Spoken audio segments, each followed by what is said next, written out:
नमस्ते, घरको किचनमा तपाईहरुलाई स्वागत छ। आज मैले छोले बनाउने सजिलो तरिका लिएर आएकी छु। यसका निम्ति मैले कुकर तताएर यसमा तेल राख्छु।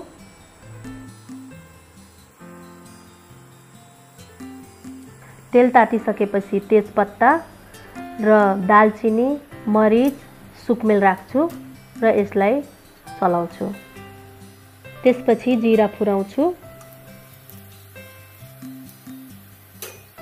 अब यसमा काटेको खुर्सानी र प्याज राख्छु। यहाँ मैले 2वटा मिडियम साइजको प्याजलाई मिक्सरमा पिसेर लिएकी छु। यसले ग्रेभीलाई बाक्लो र मिठो बनाउँछ।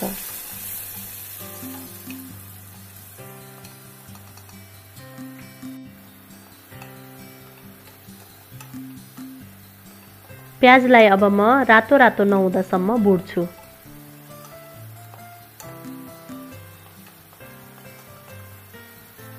यसै बीचमा अब म अदुवा र लसुनको पेस्ट राख्छु।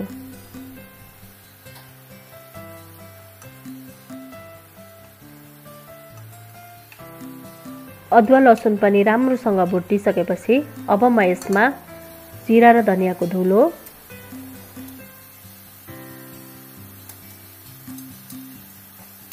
बेसार, रातो धुलो खुर्सानी र छोले मसला राखेर यसलाई राम्रोसँग चलाउँछु।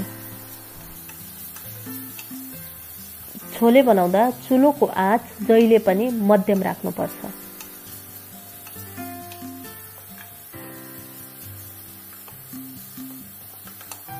एक मिनेट जति यसरी मसला भुटिसकेपछि अब म यसमा टमाटरको पेस्ट राख्छु।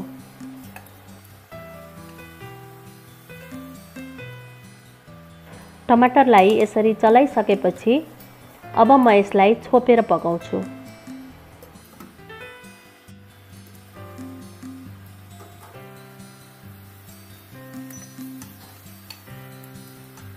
यसरी टमाटरलाई 3-4 मिनेट भुटेर पकाइसकेपछि टमाटर पाकिसकेको छ।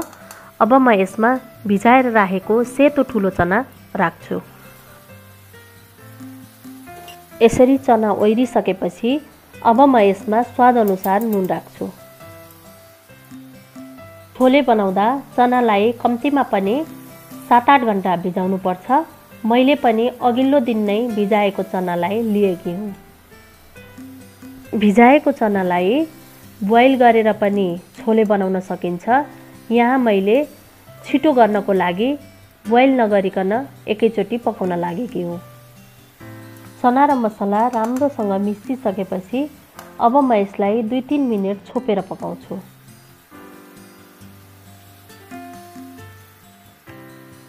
दुई 3 मिनेट यसरी भुटेर पकाइसकेपछि अब म यसमा पानी राख्छु।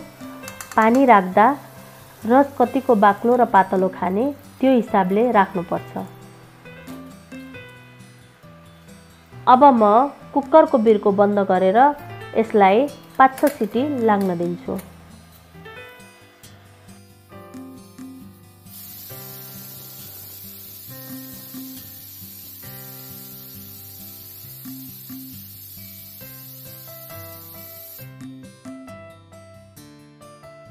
प्रेसरको हावा पुरा गइसकेपछि अब म यसलाई खोलेर हेर्छु।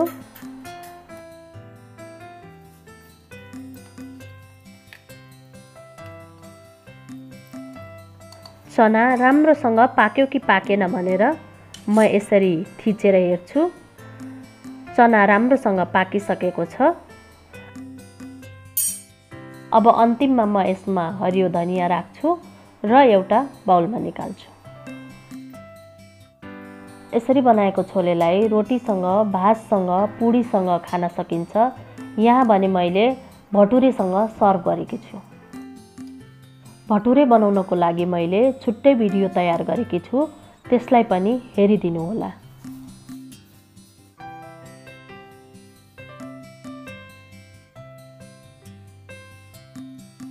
आजको हाम्रो परिकार कस्तो लाग्यो?